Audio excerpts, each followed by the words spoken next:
اللہ اللہ میرے اللہ، تیرے نام سے ہم ایک ساتھ ہوئے۔ در سرکار سے جب کوئی دیوانہ پلٹتا ہے، بنا کر اپنے دل کو گنبد خضرا پلٹتا ہے۔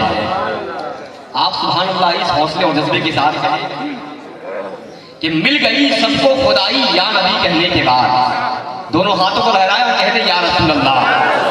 مل گئی سب کو خدائی یا نبی کہنے کے بعد، مل گئی سب کو خدائی یا نبی کہنے کے بعد، ہاں یہی ہوتا ہے بھائی یا نبی کہنے کے بعد۔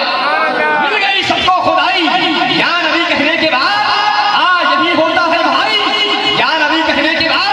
اور جامع کوثر پی لیا، فردوس سے گھر لے لیا، اس قدر دولت کمائی یا نبی کہنے کے بعد، اس قدر دولت کمائی یا نبی کہنے کے بعد۔ ذمہ دار علماء کرام کے حوالے سے یہ شعر کہ میں نے پوچھا کامیابی کی سند ملتی ہے کب؟ عرش سے آواز آئی یا نبی کہنے کے بعد، عرش سے آواز آئی یا نبی کہنے کے بعد، مل گئی سب کو خدائی یا نبی کہنے کے بعد۔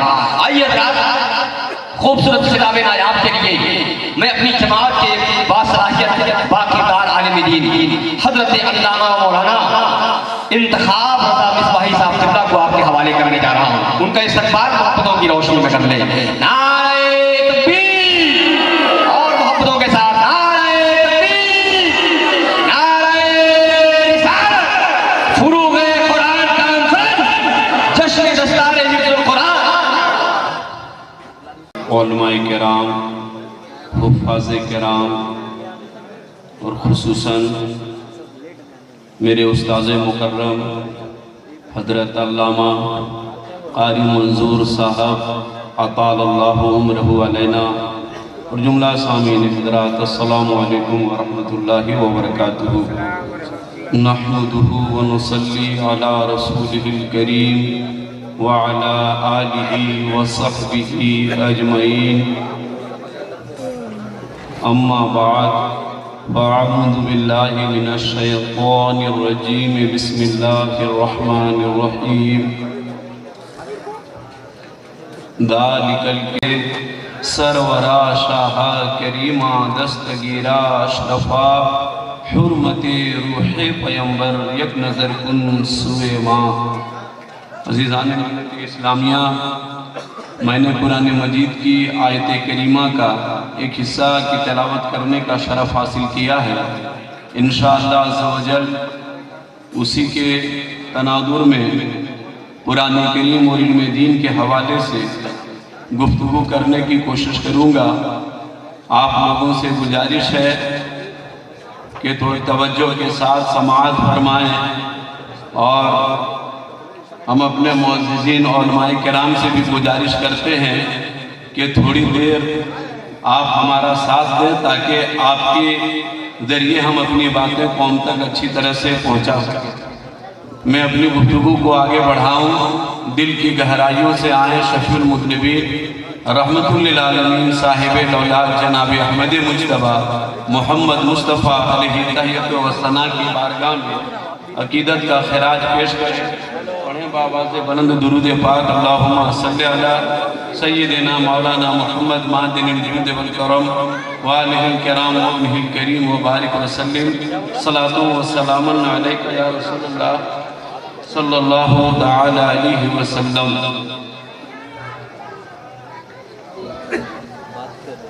عزیزان ملت اسلامیہ، اللہ پاک کا یہ بہت بڑا فضل و کرم ہے کہ مدرسہ جمالیہ، مدرسہ عثمانیہ جمالیہ کے اساتذہ اور وہاں کے اراکین کو یہ توفیق ملی کہ آج اس ادارے سے 2 بچے نے قرآن کریم کا حفظ مکمل کیا۔ یہ اس مدرسے نے قوم کو، سماج کو حافظ قرآن کی شکل میں قوم کا سب سے بہتر فرد عطا کیا۔ عزیزان ملت اسلامیہ،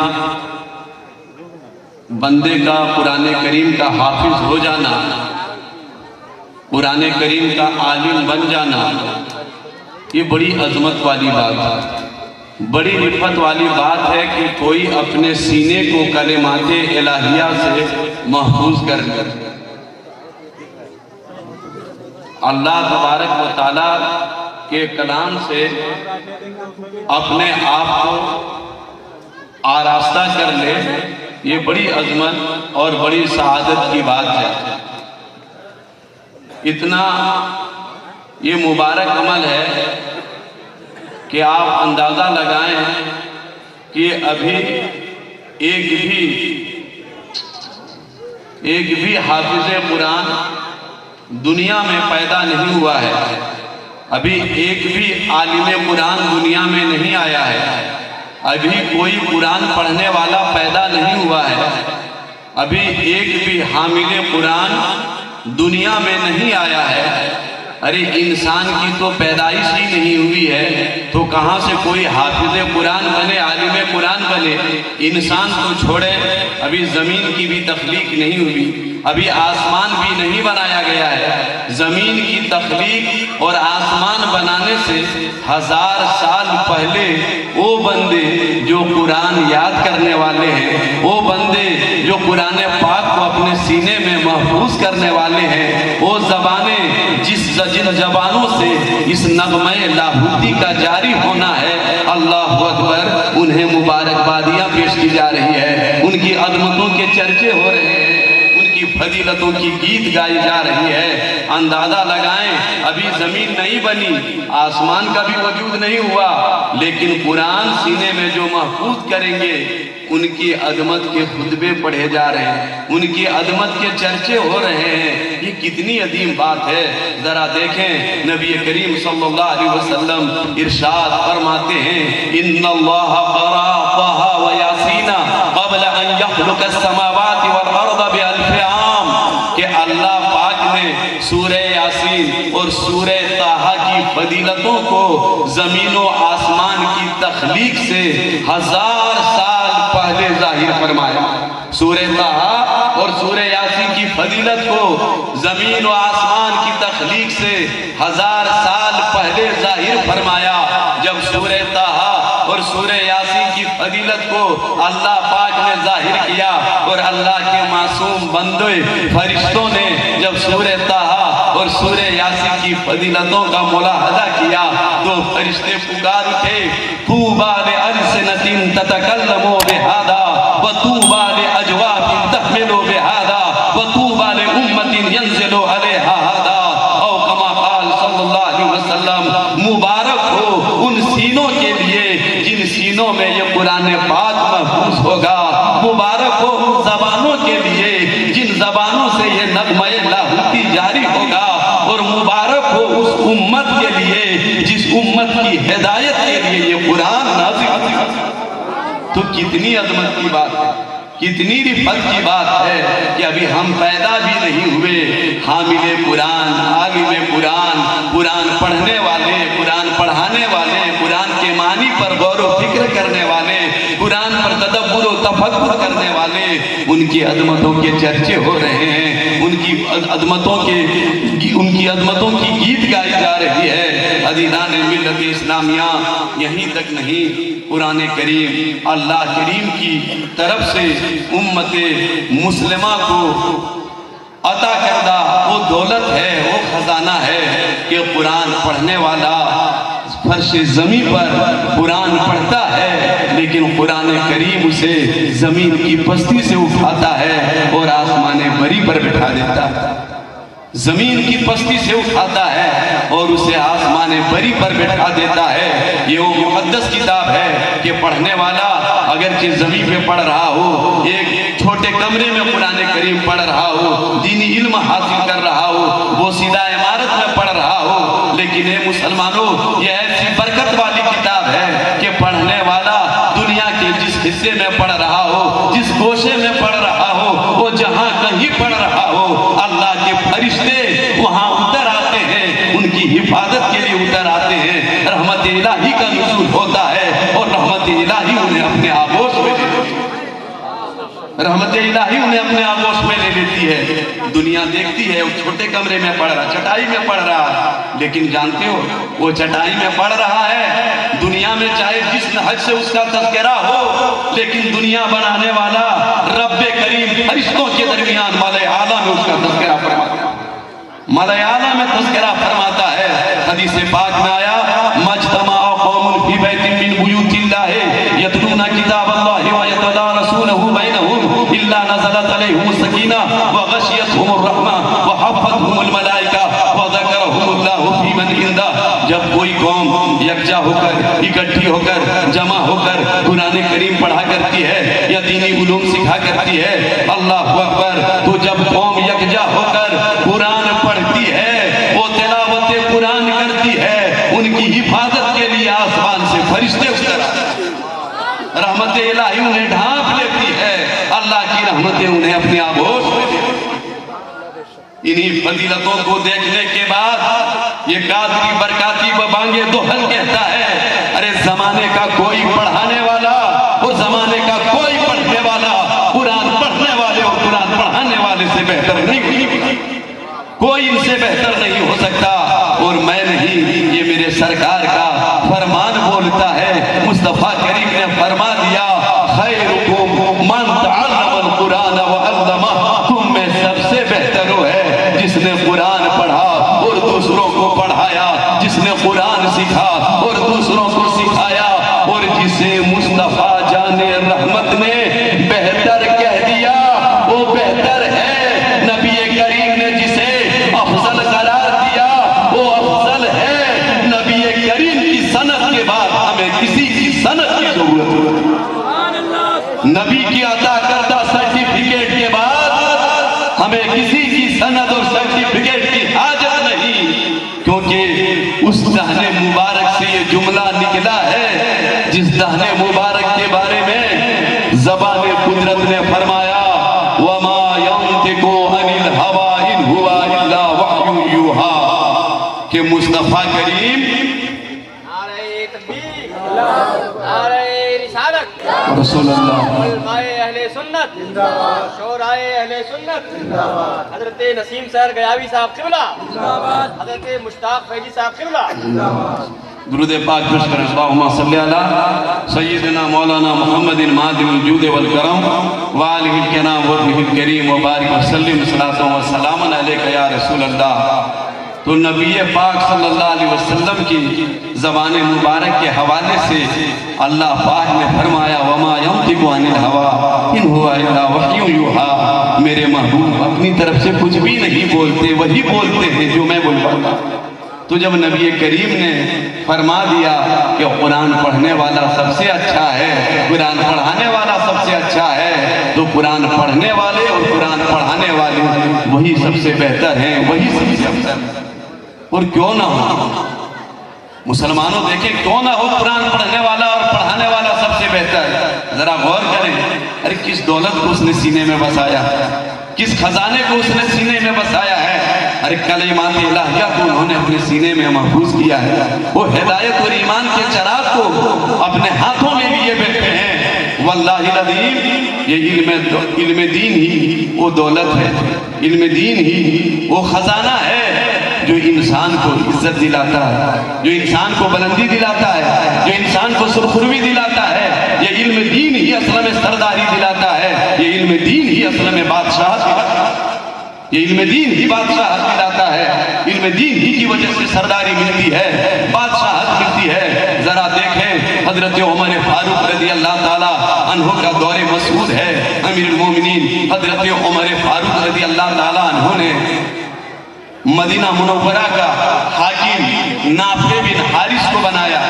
امیر المومنین حضرت عمر فاروق ہیں, انہوں نے مدینہ منورہ کا حاکم نافع بن حارث کو بنایا. اور اس کے بعد امیر المومنین حضرت عمر فاروق کا ایک جگہ مقام عثمان, وہاں پر نافع بن حارث سے ملاقات ہو جاتی ہے. تو جب وہاں ملاقات ہوتی ہے, امیر المومنین نافع بن حارث سے کہتے ہیں اے نافع بن حارث, میں نے تمہیں مکہ کا حاکم بنایا, مکہ کا والی بنایا, تم یہاں کیا کر رہے ہو؟ تو اس وقت نافع بن حارث نے اپنی ضرورت بتائی اور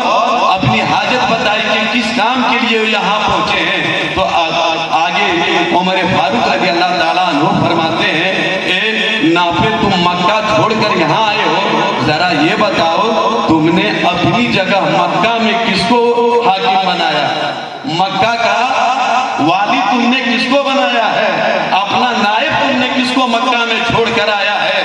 اس وقت نافع بن حارث نے کہا امیر المومنین میں نے اپنی جگہ ابن ابزا کو مکہ کا حاکم بنا کر آیا ہے. یہ ابن ابزا غیر مشہور آدمی ہے, ان کو عمر فاروق نہیں جانتے تھے. کہنے لگے اے نافع بن حارث یہ ابن ابزا کون ہے جس کو تو نے مکہ کا حاکم بنا دیا, مکہ کا والی بنا دیا؟ اس وقت اللہ اکبر نافع بن حارث کہتے ہیں امیر المومنین وہ ہمارا غلام ہے, وہ ہمارا غلام ہے, ہم نے اسے مکہ کا حاکم بنا دیا. عمر فاروق کہتے ہیں اے نافع تم نے یہ کیا کیا؟ ایک غلام کو تم نے عرب جیسے آزاد لوگوں پر حاکم بنا دیا, ایک غلام کو تم نے مکہ کا سردار بنا دیا. اللہ اکبر. جب عمر فاروق نے وجہ پوچھی تو قربان جائیے اور کلیجے پر ہاتھ رکھ کے علم کی فضیلت پر قربان جائیے کہ علم کیسی دولت ہے, علم کیسا خزانہ ہے. اللہ اکبر. جب نافع بن حارث سے پوچھا کہ تم نے ایک غلام کو مکہ کا حاکم کیوں بنایا, اس وقت اللہ اکبر نافع بن حارث کہتے ہیں امیر المومنین اگرچہ ابن ابزا غلام ہے لیکن ہم میں سب سے بڑے قرآن کے قاری ابن ابزا ہی ہے, اور ابن میراث کا مسئلہ سب سے زیادہ ابن ابزا ہی جانتا ہے. اس لیے اسے ہم نے مکہ کا حاکم بنا دیا, اس لیے ہم نے مکہ کا اسے سردار بنایا ہے. تو معلوم یہ ہوا کہ علم دین ہی اصل میں سرداری دلاتا ہے, علم دین ہی بادشاہت دلاتا ہے. عمر فاروق نافع بن حارث کو قریب کرتے ہیں, خوشیوں سے مچل جاتے ہیں اور آگے کہتے ہیں سچ فرمایا مصطفیٰ جان رحمت صلی اللہ علیہ وسلم نے کہ ان اللہ یرفع بہذا الکتاب اقواما ویضع بہ آخرین, کہ اللہ پاک اس کتاب مجید کے ذریعے قرآن کریم کے ذریعے بہتوں کو بلند کرتا ہے اور بہتوں کو اس کتاب مجید کے ذریعے پستی میں ڈال دیتا ہے. جو قرآن کریم کو مضبوطی سے پکڑ لیتا ہے, جو قرآن کریم کی تعلیمات پر عمل کرتا ہے, جو قرآن کریم کی تعلیمات سے اپنی زندگی کو مستنیر کرتا ہے, جو قرآن کریم کی تعلیمات کو اپنی زندگی پر نافذ کرتا ہے, قرآن کریم اسے زمین کی پستی سے اٹھاتا ہے اور آسمان کی بلندیوں پر بٹھا دیتا ہے. قرآن اسے مقدم رکھتا ہے, اور جو قرآن کو چھوڑ دیتا ہے, قرآن پر عمل کرنا چھوڑ دیتا ہے, قرآن کریم اسے پستی میں ڈال دیتا ہے. اور یاد رکھو مسلمانوں, قرآن کریم جسے آگے بڑھا دے دنیا کی کوئی طاقت اسے پیچھے نہیں کر سکتی, اور قرآن کریم جسے پستی میں ڈال دے دنیا کی کوئی طاقت اسے آگے نہیں بڑھ سکتی. کیونکہ نبی نے فرمایا کہ ان اللہ یرفع بہذا الکتاب اقواما, اس کتاب مجید کے ذریعے اللہ بہتوں کو بلند کرتا ہے.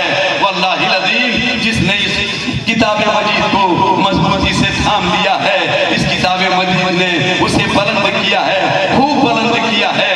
ذرا دیکھیں یہ کتاب مجید کس طرح انسان کو بلند کرتا ہے. اللہ اکبر. حضرت ابو بکر رضی اللہ تعالیٰ عنہ ہیں. اللہ اکبر. دنیا جانتی ہے, علماء کرام کو معلوم ہے, حضرت ابو بکر رضی اللہ تعالیٰ عنہ نہایت سوز و گداز کے ساتھ قرآن کریم کی تلاوت کیا کرتے تھے. اللہ نے بڑی پیاری آواز عطا کی تھی, وہ قرآن پڑھتے تھے تو ہماری طرح رسماً قرآن نہیں پڑھتے تھے. حضرت ابو بکر جب قرآن کریم پڑھا کرتے تھے تو جب وہ آیتیں آتی تھی جس میں جہنم کا تذکرہ ہے تو اپنی آنکھوں سے وہ گویا جہنم کا مشاہدہ کرتے تھے کہ یہ جہنم ہے, یہ اس کی آگ ہے, یہ اس کی لپیٹیں ہیں. اور جب نعمتیں آتی وہ آیتیں پڑھتے جس میں اللہ کی نعمتوں کا چرچا ہے, جنت کی بہاروں کا تذکرہ ہے, تو گویا ابو بکر اپنی آنکھوں سے جنت کا مشاہدہ کرتے تھے کہ یہ جنت ہے, یہ اس کی مجلسیں ہیں, یہ اس کی صحبتیں ہیں, یہ اس کی حوریں ہیں, یہ مشاہدہ کرتے تھے. اور پھر آنکھیں سامن بھادو بن کر برستی تھی. یہی وجہ ہے کہ سرداران مکہ, کفار مکہ اپنے لوگوں کو ابو بکر کی تلاوت سے روکتے تھے.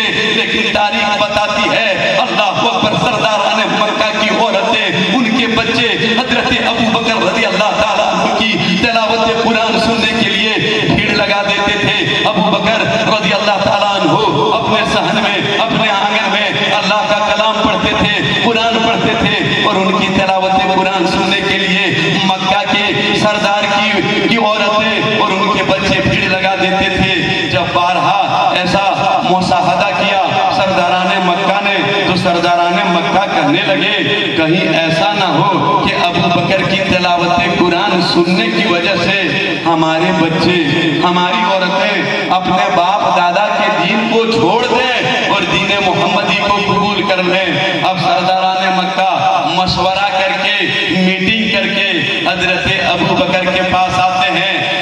سامعین کرام توجہ دیں، حضرت ابو بکر رضی اللہ تعالیٰ عنہ کے پاس سرداران مکہ پہنچتے ہیں اور کہتے ہیں اے ابو بکر تم اعلانیہ قرآن کریم نہ پڑھو، تمہیں بلند آواز کے ساتھ قرآن کریم پڑھنے کی اجازت نہیں، اور آپشن رکھتے ہیں کہ قحافہ کے بیٹے یا تو تم اعلانیہ قرآن پڑھنا چھوڑ دو یا پھر مکہ المکرمہ چھوڑ دو۔ اللہ اکبر! جب کفار مکہ نے حضرت ابو بکر کے پاس یہ آپشن رکھا کہ تمہیں اعلانیہ قرآن پڑھنے نہیں دیا جائے گا، اگر اعلانیہ قرآن پڑھو گے تو مکہ چھوڑنا ہوگا، اس وقت حضرت ابو قحافہ کے بیٹے حضرت ابو بکر نے کفار مکہ کی آنکھوں میں آنکھیں ڈال کر کہا تھا اے سرداران مکہ تم قحافہ کے بیٹے کو دھمکی دیتے ہو کہ یا تو تم قرآن پڑھنا چھوڑ دو یا مکہ چھوڑ دو۔ واللہ جس کے قبضے قدرت میں ابو بکر کی جان ہے، ابو بکر دنیا چھوڑ سکتا ہے لیکن قرآن کریم کو نہیں چھوڑ سکتا، قرآن کریم کو نہیں چھوڑ سکتا۔ پھر دنیا نے دیکھا کہ قرآن کریم اور صاحب قرآن نے حضرت ابو بکر کو اتنا بلند کیا، اتنا بلند کیا، اتنا بلند کیا کہ ایک موقع پر نبی کریم صلی اللہ علیہ وسلم نے بیان فرمایا کہ جنت کے 8 دروازے ہیں۔ نبی کریم صلی اللہ علیہ وسلم نے فرمایا مفہوم حدیث پہنچاتا ہوں کہ جنت کے 8 دروازے ہیں، جو جس عمل کو کثرت کے ساتھ کرے گا اسی دروازے سے بلایا جائے گا، جو کثرت کے ساتھ نماز پڑھے گا نماز والے دروازے سے بلایا جائے گا، جو کثرت کے ساتھ روزہ رکھے گا روزہ رکھنے والے دروازے سے بلایا جائے گا۔ الغرض جب نبی کریم صلی اللہ علیہ وسلم نے فرمایا کہ جنت کے 8 دروازے ہیں، جو جس عمل کو کثرت کے ساتھ کرے گا اسی دروازے سے بلایا جائے گا، اسی مجلس میں حضرت ابو بکر رضی اللہ تعالیٰ عنہ بھی تھے۔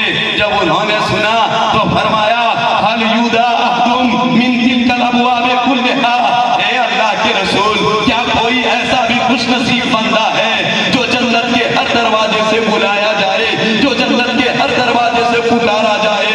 اللہ اکبر! اس وقت نبی کریم نے فرمایا ارجو ان تکون منہم یا ابا بکر، اے ابو بکر مجھے یقین ہے تم ان نفوس قدسیہ میں ہو کہ جنت کا ہر دروازہ تمہارا مشتاق ہوگا کہ اے ابو بکر مجھ سے ہو کر اپنے رب کی رضا حاصل کر لے، اپنے رب کی جنت میں داخل ہو جا۔ تو اے مسلمانوں بتانا چاہتا ہوں قرآن انسان کو کس طرح بلند کرتا ہے، قرآن کیسی رفعت دلاتا ہے، قرآن کیسی عظمت دلاتا ہے۔ پڑھنے والا زمین پر پڑھتا ہے لیکن قرآن اسے سوریا پر بٹھا دیتا ہے۔ یہ قرآن کریم کی عظمت ہے، یہ قرآن کریم کی عظمت و رفعت ہے۔ تو میں یہ عرض کر رہا تھا قرآن کریم وہ دولت ہے، قرآن کریم وہ خزانہ ہے کہ جب تک دنیا میں انسان رہتا ہے یہ خزانہ یہ دولت اسے مقدم رکھتی ہے، اور جب دنیا سے انسان چلا جاتا ہے اس وقت سے بھی یہ دولت ساتھ جاتی ہے۔ نہیں دیکھتے ہیں بڑے بڑے رئیسان شہر موجود ہوتے ہیں، علامہ مولانا جسیر صاحب، حضرت مفتی سلیم الدین صاحب، بڑے بڑے رئیسان شہر موجود ہوتے ہیں، لیکن علماء یہ مصلی علماء کرام کے لیے بچھائے جاتے ہیں، فقہاء اعظام کے لیے بچھائے جاتے ہیں، حافظ دین کے لیے بچھائے جاتے ہیں، ممبر و محراب ان کے لیے سجائے جاتے ہیں۔ آخر وہ کون سی وجہ؟ علم کی دولت، جس نے یہ مقام انہیں عطا کیا ہے، اور یہ ایسی دولت ہے ارے دنیا کا سارا خزانہ تو جب تک آپ کی